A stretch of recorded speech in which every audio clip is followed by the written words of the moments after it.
Hello po mga ka-Jesnabs, welcome back po sa ating channel. Update po tayo sa hashtag walang pasok. Naglabas po ng proclamations si President Bongbong Marcos Jr. Ito po, proclamation number 1057, declaring Tuesday po, November 4, 2025, a special non-working day in the city of San Carlos, province of Negros Occidental. Ito ay dahil sa San Carlos City, Negros Occidental will mark its annual festival. Happy Festival dyan sa San Carlos City. Another proclamation number 1059. Martes po ito, November 11, special non-working day sa City of Puerto Princesa, Province of Palawan.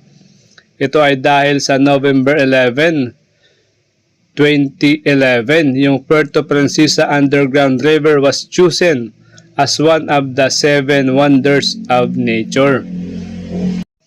Ito pa, proclamation number 1060.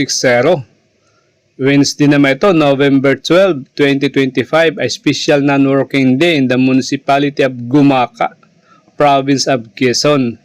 Ito ay dahil yung municipality of Gumaca was established in 1582. Under the patronage of San Diego de Alcala, whose feast day is on November 12. Happy feast day po sa inyo. Ito pa, proclamation number 1061, declaring naman Saturday, November 15, a special non-working day in the municipality of San Jose, province of Dinagat Island.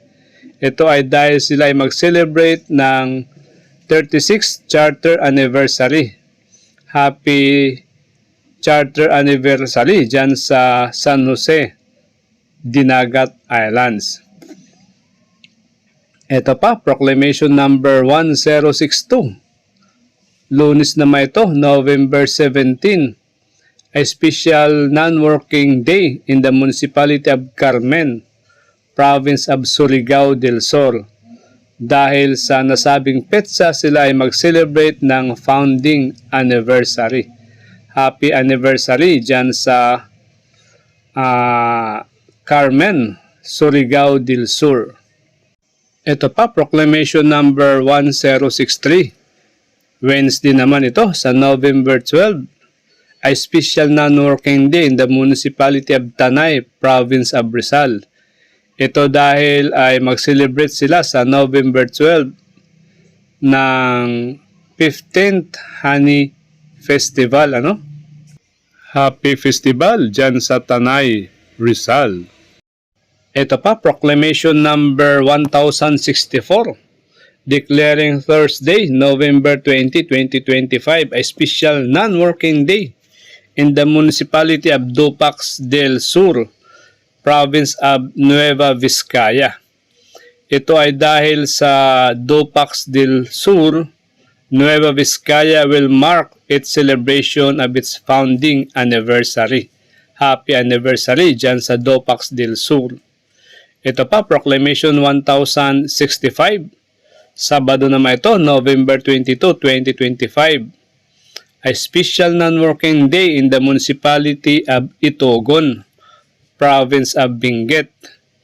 Dahil sa pitsang nasabi, sila ay mag-celebrate ng 125th founding anniversary. Happy anniversary dyan sa Itogon, Benguet. Ito pa, proclamation number 1066. Wednesday naman ito, November 26. Ito ay special non-working day sa City of Dasmariñas, Cavite. Dahil sa November 26, Wednesday, ang City of Dasmariñas, Cavite will mark its celebration of the founding anniversary. Another is proclamation number 1067, declaring Thursday, November 27, a special non-working day in the municipality of Burgos, province of La Union. Ito ay dahil sa November 27, ang Burgos, La Union will mark its celebration of its 100 founding anniversary. So, isa ng century ito, Happy founding anniversary. Ito pa, proclamation number 1068 declaring Saturday, November 22 din, a special non-working day in the city of Palayan, province of Nueva Vizcaya. Ito ay dahil sa November 22, ang Palayan City, Nueva Ecija will celebrate the annual Festival of Thanksgiving for a bountiful harvest. Happy Festival dyan sa Palayan City, Nueva Ecija. Ito pong lahat na ito ay signed by Lucas P. Bersamen and the authority of President Ferdinand R. Marcos Jr. Okay guys, hanggang dito na lang. Thank you for having me. Pa-subscribe naman kung hindi nyo pa ito nagagawa. Thank you po. Bye-bye.